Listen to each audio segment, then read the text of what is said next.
ဒီနေ့တော့အိမ်မှာပဲအေးဆေးဆေးနားနေရင်ဖုန်းဖွင့်ကြည့်လိုက်မိတယ်ကြည်စမ်းငါရဲ့ WeChat မှာ message တွေတန်းစီနေတာပဲလူကြီးချန်နဲ့နိုယာတို့ကတော့ငါ့ကိုသူတို့ရဲ့အောင်မြင်မှုတွေကိုကြွားလုံးထုတ်နေကြတာပေါ့အဲ့ဒီအချိန်မှာပဲငါစီကို message တစ်ခုထပ်ရောက်လာတယ်အဲ့ဒါကတော့ငါမှထားတဲ့ကားအသစ်ကြီးရောက်နေပြီဆိုတဲ့အကြောင်းပဲငါလည်းစိတ်ဝင်စားသွားတာနဲ့နေ့လည်ကျရင်ကားပြပွဲကိုတွားကြည့်ဖို့ဆုံးဖြတ်လိုက်တယ်ဒီကားကငါအတွက်ဘယ်လောက်တောင်လိုက်ဖက်မလဲဆိုတာသိချင်နေပြီလေကားပြပွဲရောက်တော့တကယ်ကိုခမ်းနားတာပဲကားလှလှလေးတွေအပြင်လှပတဲ့မော်ဒယ်တွေကလည်းအပြည့်ပဲငါလည်းပွဲထဲလျှောက်ကြည့်ရင်းနဲ့အေးတစ်ခွက်လောက်တောက်ချင်တာနဲ့အလကားပေးတဲ့ရေခဲမုတ်ဆိုင်လေးစီသွားလိုက်တယ်အဲ့ဒီမှာဟာကန်ဒက်စ်ရေခဲမုတ်တွေကိုအလကားဝေပေးနေတာငါလည်းတစ်ခွက်လောက်တောင်းလိုက်တဲ့အချိန်မှာဝန်ထမ်းမလေးကငါ့ကိုတစ်ချက်ကြည့်ပြီးရေခဲမုတ်ကုန်သွားပြီလို့ပြောပြီးညှင်းလွတ်လိုက်တယ်ဒါပေမဲ့ငါနောက်ကနေရောက်လာတဲ့နိုင်ငံသားတစ်ယောက်ကတောင်းလိုက်တော့ကြတော့ဝန်ထမ်းမလေးကချက်ချင်းဆိုသလိုရေခဲမုတ်ကိုပြုံးပြုံးလေးနဲ့ထုတ်ပေးလိုက်တာဗျာဒါကိုတွေ့တော့ငါတကယ်ဒေါသထွက်သွားတယ်ငါကအခုတင်ကုန်ပြီဆိုပြီးသူကြတော့ဘာလို့ပေးတာလဲလို့မေးလိုက်တော့သူတို့ကငါ့ကိုလူလဲတက်တလို့မျိုးကြည့်ပြီးဒါကတတ်မှတ်ထားတဲ့လူတွေအတွက်ပဲတီးတန့်ပေးတာပါလို့နှာခေါင်းရှုံပြီးပြန်ပြောတယ်ငါ့ကိုလူမျိုးခြားနဲ့ခွဲခြားဆက်ဆံပြီးအထင်သေးတဲ့သူတို့ရဲ့လုပ်ရက်ကတကယ်ကိုလွန်လွန်းနေပြီးငါကတော့သူတို့ရဲ့မျက်နှာတွေကိုတေချာကြည့်ပြီးပြုံးလိုက်မိတယ်သူတို့အထင်သေးနေတဲ့ဒီကောင်ကသူတို့ရောင်းရဖို့မျှော်လင့်နေတဲ့ဒီပြပွဲကကားကောင်းစားကြီးရဲ့တကယ်ပိုင်ရှင်ဆိုတာသိသွားတဲ့အချိန်မှာသူတို့မျက်နှာတွေဘလို့ဖြစ်သွားမလဲဆိုတာစောင့်ကြည့်ရမှာပေါ့ငါရဲ့ကားအသစ်ကြီးကိုတွားထုတ်ဖို့အချိန်တန်ပြီကားပြပွဲထဲမှာငါ့ကိုရေခဲမုတ်မပေးပဲနှိမ်ခဲ့တဲ့ဝန်ထမ်းမလေးတွေနဲ့ငါရဲ့ပြိုင်ဘက်လူကြီးချန်တို့ကတော့ငါ့ကိုဝိုင်းပြီးလှောင်ပြောင်းနေကြတော့မယ်လူကြီးချန်ကမင်းလိုကောင်ကဒီလိုနေရာမျိုးနဲ့မတန်ပါဘူးပတ်စံရှိတဲ့နိုင်ငံသားတွေကိုပဲဦးစားပေးရမှာပေါ့ဆိုပြီးငါ့ကိုလူပုံအလဲမှာအဆက်ခွဲနေတာဝန်ထမ်းမလေးတွေကလည်းသူ့ဘက်ကနေရက်တီပြီးငါ့ကိုနှာခေါင်းရှုံကြည့်နေကြတယ်ငါကတော့ဘာမှပြန်မပြောပဲသူတို့ဘယ်လောက်ထိရန်ကားမလဲဆိုတာကိုအေးအေးဆေးဆေးပဲစောင့်ကြည့်နေလိုက်တယ်လူကြီးချန်ကတော့သူ့ကိုယ်သူလူကြီးလူကောင်းလိုဟန်ဆောင်ပြီးဒီကောင်ကပြဿနာရှာနေတာသူ့ကိုအပြင်းမောင်းထုတ်လိုက်ပါလို့တိုင်တော့တာပဲဒါပေမဲ့ငါကအိတ်ထဲကနေဘလက်ကက်တစ်ကက်ကိုထုတ်ပြလိုက်တဲ့အချိန်မှာတော့အားလုံးရဲ့မျက်နှာတွေကချက်ချင်းပြောင်းလဲသွားတယ်ဒီကက်ကတာမန်လူတွေကင်နိုင်တဲ့ကက်မျိုးမဟုတ်ဘူးလေငါရဲ့ကက်ကိုမြင်လိုက်ရတဲ့တာဝန်ရှိသူကချက်ချင်းဆိုသလိုငါ့ကိုနှုတ်ဆက်တော့တာပဲလူကြီးချန်တဲ့ဝန်ထမ်းမလေးတွေကတော့ကြောင်အန်းကြီးဖြစ်သွားကြတယ်သူတို့အထင်သေးခဲ့တဲ့ဒီကောင်ကဒီပြပွဲမှာအဖိုးတန်ဆုံးဖြစ်တဲ့မိုင်ဘက်ကားကြီးရဲ့တကယ်ပိုင်ရှင်ဖြစ်နေတာကိုဝန်ထမ်းမလေးတွေဆိုရင်မျက်နှာလေးတွေငယ်သွားပြီးငါ့ကိုအတနာခံတဲ့မျက်လုံးတွေနဲ့ကြည့်လာကြတယ်ဒါပေမဲ့တောင်းပန်ပါတယ်ဆိုတဲ့စကားတခွန်းနဲ့တင်အားလုံးပြီးသွားမှာမဟုတ်ဘူးလေငါကတော့တာဝန်ရှိသူကိုဒီလိုလူခွဲခြားတတ်တဲ့ဝန်ထမ်းမျိုးတွေငါကားအယောင်ပြခန်းမှာမရှိသင့်ဘူးလို့အေးအေးဆေးဆေးပဲပြောလိုက်တယ်အဲ့ဒီနောက်မှာတော့သူတို့ကိုအလုတ်ကနေချက်ချင်းထုတ်ပယ်လိုက်တာပေါ့လူကြီးချန်လည်းဘာမှပြန်မပြောနိုင်တော့ပဲအဆက်တကွဲနဲ့ထွက်သွားရတော့တယ်ဒါပေမဲ့စတီဖင်ဆိုတဲ့လူကတော့လူအများရှိမှငါ့ကိုတိတ်ခါချဖို့အကွက်ချထားပုံရတယ်သူကလူပုံအလဲမှာလက်ညှိုးငေါငေါထိုးပြီးငါ့ကိုလူလိန်လို့အော်ဟစ်ဆွဆွဲတော့တာပဲငါဟာချမ်းသာတဲ့ပုံစံဟန်ဆောင်ပြီးတထေးတွေစီကပတ်စံတွေကိုပုံစီစကင်နဲ့လိန်ညာနေတဲ့ကောင်ပေါ့ဘေးနားကလူတွေကလည်းသူပြောတာကိုဟုံနှုံနှုံနဲ့ဝိုင်းကြည့်နေကြတယ်ငါဘေးမှာရှိတဲ့ချူမုံရံကတော့စိတ်မကောင်းဖြစ်ပြီးငါဘက်ကနေမရမကကာကွယ်ပေးရှာတယ်တခင်လေးလင်ကအဲ့ဒီလိုလူမျိုးမဟုတ်ဘူးလို့သူကအားကိုးတကြီးနဲ့ပြန်ပြောပေးနေပေမဲ့စတီဖင်ကတော့ပိုပြီးရန်ကားလာတယ်ဒီကောင်မှဘာပိုင်ဆိုင်မှုရှိလဲတက်တေပြဆန်းမှလို့သူကဟောင်းနေတော့မယ်ငါကတော့အေးအေးဆေးဆေးပဲစတီဖင်တယောက်တည်းစင်ပေါ်မှာကပြနေတဲ့ပြူကွက်တွေကိုကြည့်ပြီးငါတကယ်ပဲအိတ်ငိုက်လာတယ်ဒါနဲ့ငါကပြင်းရပြင်းရွယ်ပုံစံနဲ့ပဲသူ့ကိုတုံ့ပြန်လိုက်တယ်မင်းပြောလို့ပြီးပြီလားငါတကယ်ကိုအိတ်ငိုက်လာပြီးမင်းမှပြောစရာဒါပဲရှိတာလားငါရဲ့တည်ငြိမ်မှုကစတီဖင်ကိုပို့ပြီးဒေါသထွက်စေတယ်အဲ့ဒီမှာငါကသူ့ကိုလောင်းကြီးတစ်ခုထပ်လိုက်တာပေါ့ကဲမင်းငါကိုလူလိန်လို့ဆွဆွဲနေတာဆိုတော့ငါတို့လောင်းကြီးထက်ရအောင်တကယ်လို့ငါရဲ့ပိုင်ဆိုင်မှုကမင်းထက်များနေမယ်ဆိုရင်မင်းရှုံးပြီလို့မှတ်လိုက်လောင်းကြီးကတော့သူရှုံးရင်သူပိုင်ဆိုင်သမျှအကုန်ဆုံးလို့ရမယ်ပြီးတော့လူပုံအလဲမှာဒူးထောက်ပြီးသူဟာပြပကနေလာပြီးဒေတာခန်တွေရဲ့ပတ်စံကိုလိန်စားနေတဲ့အကောင်ပါလို့ဝန်ခံရမယ်စတီဖင်ကတော့သူကိုယ်သူတိန်းတထောင်ကျော်ချမ်းသာတဲ့တထေးကြီးဆိုပြီးငါ့ကိုအထင်သေးစွာနဲ့လောင်းကြီးကိုလက်ခံလိုက်တယ်သူကဘေးနားကလမ်းသွားလမ်းလာတယောက်ကိုတောင်တိန်းထောင်ချီတန်တဲ့ကားတစ်စီးအလကားပေးပြီးသူ့ရဲ့ကြွယ်ဝမှုကိုကြွားလိုက်သေးတာအဲ့ဒီနောက်မှာတော့ငါအလှည့်ရောက်လာပြီးငါကဘာမှအများကြီးမပြောဘူးအဲ့ဒီမှာစတီဖင်ကသူ့ရဲ့ချမ်းသာမှုကိုထပ်ကြွားဖို့ကြိုးစားပြန်တယ်သူကအယောင်ပြခန်းထဲကတမိုးကြီးကားတစ်စီးကိုလက်ညှိုးထိုးပြပြီးဒီမှာကြည့်ငါက3212တန်းတန်တဲ့ကားကိုအခုချက်ချင်းဝယ်ပြနိုင်တယ်ဆိုပြီးလူကြားထဲမှာကြွားဝါလိုက်တယ်သူကငါ့ကိုအောက်ခြေလူဒန်းစားတယောက်လိုဆက်ဆံပြီးအဆက်ခွဲဖို့ကြိုးစားနေတာပေါ့ငါကတော့အေးအေးဆေးဆေးပြုံးနေလိုက်တယ်ပတ်စံရှိတာကိုပတ်စံနဲ့ပဲပြန်ပြီးပါရိုက်ပြရတာပေါ့ငါကဘေးနားမှာရှိတဲ့ချူမုံရွံနဲ့ကြမ်းတဲ့မိန်းကလေးတွေကိုလှည့်ကြည့်ပြီးပြောလိုက်တယ်မင်းတို့ကြိုက်တဲ့ကားကိုရွေးစမ်းငါအကုန်လုံးဝယ်ပေးမယ်လူတွေအားလုံးကငါစကားကြောင့်စူညံသွားကြတယ်ငါကစတီဖင်ဝယ်ပြတဲ့3200တန်ကားကိုဂရုတောင်မစိုက်ဘူးငါက3500 25တန်းတန်တဲ့ကားတစ်စီးပြီးတော့3330တန်းတန်တဲ့ကားတစ်စီးကိုချက်ချင်းလက်ညှိုးထိုးပြီးငွေရှင်းပစ်လိုက်တယ်ဒါတင်မဲလားဆိုတော့မဟုတ်သေးဘူး ငါရဲ့အတုံးဆွဲကစုစုပေါင်း3660တန်းကျော်ထိရှိသွားတယ်စတီဖင်တယောက်မျက်လုံးပြူပြီးစွန့်သွားတော့တာပဲသူဝယ်နိုင်တဲ့1200တန်ကားထက်ငါက90လောက်ပိုများတဲ့ပမာဏကိုမျက်တောင်တစ်ချက်မခတ်ပဲတုံးပြလိုက်တာလေခုနကငါကိုလူလိမ်လို့អော်နေတဲ့စတီဖင်ရဲ့မျက်နှာဟာအခုတော့မြေကြီးထဲတိုးဝင်သွားခြင်းလောက်အောင်အရှက်ရနေပြီငါကသူ့ကိုစိုက်ကြည့်ပြီးအေးဆေးပဲပြောလိုက်တယ်ကဲဘသူကလူလိမ်လဲဆိုတာအခုတော့ရှင်းသွားပြီထင်တယ်နော်ဘေးနားကလူတွေကလည်းငါ့ကိုအထင်ကြီးအားကြတဲ့မျက်လုံးတွေနဲ့ဝိုင်းကြည့်နေကြတယ်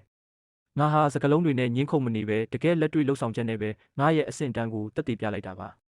စတီဖင်ကတော့သူ့ရဲ့မမာနတွေကျိုးပြက်ပြီးလူပုံအလဲမှာအကြီးအကျယ်ရှုံးနိမ့်သွားခဲ့ရပြီငါကတော့ငါ့ကိုယုံကြည်ပေးတဲ့ချူမုံရွံတို့နဲ့အတူအဲ့ဒီနေရာကနေခန့်ခန့်ညာညာပဲထွက်ခွာလာခဲ့လိုက်တော့တယ်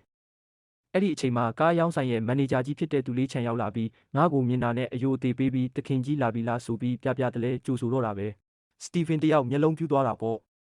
့ငါကအဲ့ဒီမှာတင်မန်နေဂျာကြီးကိုငါကားရပြီလားလို့မေးလိုက်တော့မန်နေဂျာကြီးကငါမှာထားတဲ့ရွှေရောင်တောက်နေတဲ့ Rolls Royce ကြီးကိုထုတ်ပြတော့တာပဲစတီဖင်ကအဲ့ဒီကားကိုမြင်တော့သူ့ကားထက်အစပေါင်းများစွာတာနေတာကိုသိသွားပြီးမျက်နှာကြီးပြက်သွားတော့တာငါကအဲ့ဒီတင်အားမရသေးဘူးငါဘေးမှာရှိတဲ့ချမုတ်ရင်ကိုကြည့်ပြီးဒီကားကိုမင်းအတွက်လက်ဆောင်ပေးတယ်လို့ပြောလိုက်တော့အားလုံးကအံ့ဩတုန်လှုပ်ကုန်ကြတာငွေပမာဏကယွမ်တန်း80တောင်လေစတီဖင်ကတော့သူကြွားထားတဲ့ကားကငါကားနဲ့ရှင်ရင်ဖုံမုတ်လောက်ပဲရှိတော့တာဆိုတော့ရှက်လွန်းလို့ဘာပြောရမှန်းတော့မသိတော့ဘူးနောက်ဆုံးမှာတော့စတီဖင်တယောက်ငါရဲ့တကယ်အင်အားကိုတီးသွားပြီးငါရှိမှဒူးထောက်ပြီးအမားဝင်ခံရတော့တာပဲသူကကျွန်တော်မှားသွားပါတယ်သခင်ကြီးရဲ့အဆင့်တန်းကိုမသိလို့စော်ကားမိတာပါလို့တောင်းပန်ရှာတယ်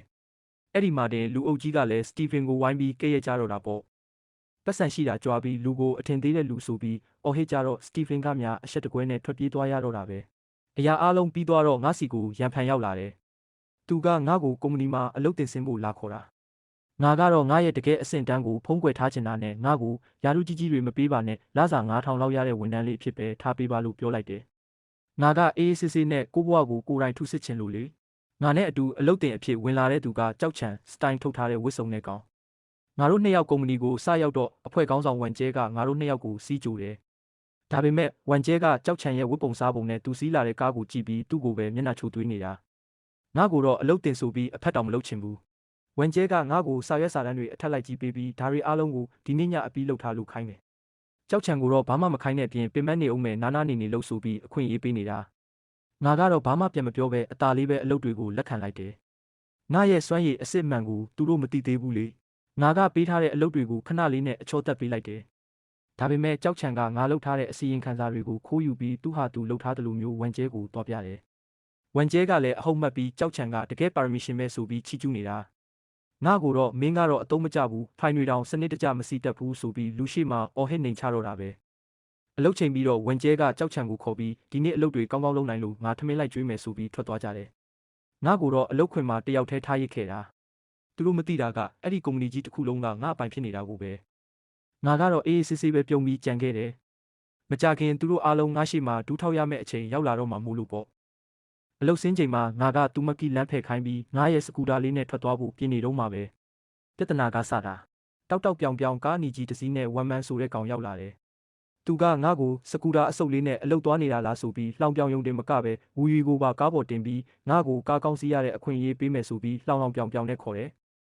ဒါပေမဲ့ငါကအလျှော့ပေးမဲ့သူမဟုတ်ဘူးလေသူတို့နှစ်ယောက်ငါရှိမှကြွားလုံးထုတ်နေတော့စကူတာကိုဆက်နိုးလိုက်တဲ့အချိန်နဲ့ဝူရီရဲ့ခြေထောက်ကိုမတော်တဆလိုနဲ့ထိမိအောင်လှုပ်လိုက်တော့သူမကလမ်းဘေးကိုပြစ်ကျသွားတော့တာပဲဝူရီကတော့ဒေါသကြီးနဲ့ဒီကောင်ငါ့ကိုမနာလို့ဖြစ်ပြီးရန်ရှာတာဆိုပြီးဝမ်မန်ကိုတိုင်တောနေတော့တာပေါ့သူမရဲ့ဒေါ်လာ3သိန်းကျော်တန်းနှာခေါင်းလေးထိခိုက်သွားပြီဆိုပြီးငါ့ကိုအလုတ်ကနေထုတ်ပစ်ဖို့အထိကျိန်းဝါနေခဲ့တာဒါပေမဲ့ငါကတော့အေးအေးဆေးဆေးပါပဲသူတို့ဘလောက်ပဲမန်တက်နေပါစေကြဆုံးတဲ့အချိန်မှာပူနာကျင်ရမှာကိုငါသိနေတာကို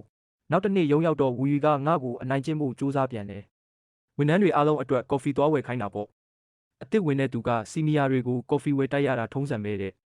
ငါကလည်းအထွန်းတက်လိုက်တာပေါ့ဒါဆိုဝမ်မန်ကရောဘာလို့မဝယ်တာလဲလို့ဝမ်မန်ကကြားထဲကဝင်ပါလာပြီးငါကနောက်ခံရှိတဲ့သူအလုတ်တင်ကာလာပြီးရင်ငါဒီမှာဆက်နေနိုင်ဖို့ကငါစကားတခုံးပဲလိုရဲဆိုပြီးငါကိုသူ့ရဲ့လက်အောက်ခံလုပ်ဖို့ကန့်လန့်လာတယ်ငါကတော့အေးဆေးပါပဲနှာခေါင်းလေးပို့ရင်းနဲ့အလုတ်တင်ပြီးရင်ငါကဘွဲယူရအောင်မှာဘသူကဒီမှာအလုတ်လုပ်ချင်နေလို့လဲလို့ပြန်ပြောလိုက်တော့ဝမ်မန်မျက်နှာပြတ်သွားတယ်ဝူယူကလည်းဝမ်မန်ဘက်ကကူပြောပေးရင်းငါကိုကျေးဇူးတင်စကားတော်မပြောဘူးလားလို့မေးလာတယ်အဲ့ဒီမှာငါရဲ့အပိုင်စားစကားတခုံးထွက်လာတာပဲငါကသူ့ကိုကျေးဇူးတင်ရမှာမဟုတ်ဘူးသူကသာငါ့ကိုကျေးဇူးတင်တာငါ့ကိုသူ့လက်အောက်ခံလှုပ်ခိုင်းတာကသူ့ရဲ့အသက်ကိုတိုးစေလိမ့်မယ်လို့ ဝမ်မန်ကဒေါသကြီးနဲ့မင်းမပြောလိုက်တာလဲလို့အော်တော့မှငါကပိုပြီးရဲချင်းစရာကောင်းအောင်ထပ်ပြောလိုက်တယ်ငါကចောင်းသားဆိုတော့ပတ်စံမရှိဘူးလေဒါကြောင့်ကော်ဖီကိုပတ်စံရှိတဲ့ဝမ်မန်ပဲဝယ်တိုက်လိုက်ပါသူကကုမ္ပဏီတစ်ခုလုံးစာတောင်ကျွေးနိုင်တာပဲမဟုတ်လားဆိုပြီးတော့ပေါ့ဝမ်မန်တယောက်ဒေါသတွေထွက်ပြီးဘာပြန်ပြောရမှန်းမသိဖြစ်သွားတာကိုကြည့်ပြီးငါစိတ်ထဲမှာတော်တော်လေးကျေနပ်သွားမိတော့တယ်ကုမ္ပဏီမှာအကြီးစားစီမံကိန်းအသစ်တစ်ခုရောက်လာတယ်ဌာနမှူးကဒီစီမံကိန်းအတွက်အဆိုပြုလွှာကို3ရက်အတွင်းတင်ဖို့ခိုင်းလိုက်တာဝမ်မန်နဲ့ဝီယူကတော့အခွင့်အရေးရပြီဆိုပြီးငါ့ကိုပညာပေးဖို့ကြံစီကြတော့တာပဲသူတို့ကငါ့ကိုအလုပ်တွေအများကြီးပုံပေးပြီးအစည်းအဝေးခန်းကိုတန်ရှင်းရေးလုပ်ခိုင်းနေပြီးတော့ငါ့ကိုစီမံကိန်းအဖွဲ့ထဲမှာမပါဝင်နိုင်အောင်မျိုးစုံနဲ့နှောက်ယှက်ကြတာဝမ်မန်ကမင်းကចောင်းသားဆိုတော့အတွေ့အကြုံမရှိသေးဘူးငါတို့ခိုင်းတာပဲလုပ်ပါဆိုပြီးမာနာတခွဲသားနဲ့ပြောခဲ့သေးတယ်ဒါပေမဲ့ငါကဘာတူလဲငါကသူတို့ထင်တယ်လို့ဦးတူတူចောင်းသားလေးမဟုတ်ဘူးလေသူတို့ငါ့ကိုအနိုင်ကျင့်နေတော့မှပဲငါကကိုယ့်ရဲ့စွမ်းရည်ကိုသုံးပြီးအဆိုပြုလွှာတစ်ခုကိုတိတ်တဆိတ်အပီပြင်ဆင်လိုက်တယ်အစည်းအဝေးနေ့ရောက်တော့ဝမ်မန်ကသူပြင်ဆင်ထားတဲ့တကယ်တော့ငါစီကခိုးထားတဲ့ပုံစံမျိုးဖြစ်နေတဲ့အဆိုပြုလွှာကိုယုံကြည်ချက်အပြည့်နဲ့တင်ပြတယ်ဌာနမှူးကလည်းသဘောကျပြီးဝမ်မန်ကိုချီးကျူးတာပေါ့ဝီဝီကလည်းဘေးကနေဝမ်မန်ကတကယ်တော်တာပဲလင်းရှင်းငါကတော့ဘာမှမလုပ်နိုင်ပဲထိုင်ကြည့်နေရတယ်ဆိုပြီးကဲ့ရဲ့နေခဲ့တာဒါပေမဲ့ဇလန်းရဲ့အလှည့်ပြောင်းကအဲ့ဒီမှာစတာပဲဝမ်မန်တင်ပြတဲ့အဆိုပြုလွှာထဲမှာသူတို့မသိအောင်ငါထည့်ထားတဲ့ထောင်ချောက်လေးတွေရှိနေတယ်အဲ့ဒီအမားတွေကြောင့်ဝမ်မန်တယောက်လူပုံအလဲမှာအဆက်ကွဲတော့မဲ့အခြေအနေကိုစိုက်သွားတယ်ငါကတော့ဘေးကနေပြုံးပြုံးလေးကြည့်နေခဲ့တာပေါ့ငါစိတ်ထဲမှာပြောလိုက်တာကမင်းတို့ငါ့ကိုအပိုလူလို့ထင်နေတာလားတကယ်တော့မင်းတို့နှစ်ယောက်လုံးကငါရဲ့ဖြောပြေးတက်တက်ပဲငါရဲ့အဆိုပြုလွှာကမင်းတို့တစ်သက်လုံးစူးစမ်းရင်တော့မမီနိုင်တဲ့အဆင့်မှာရှိတယ်ဆိုတာပဲ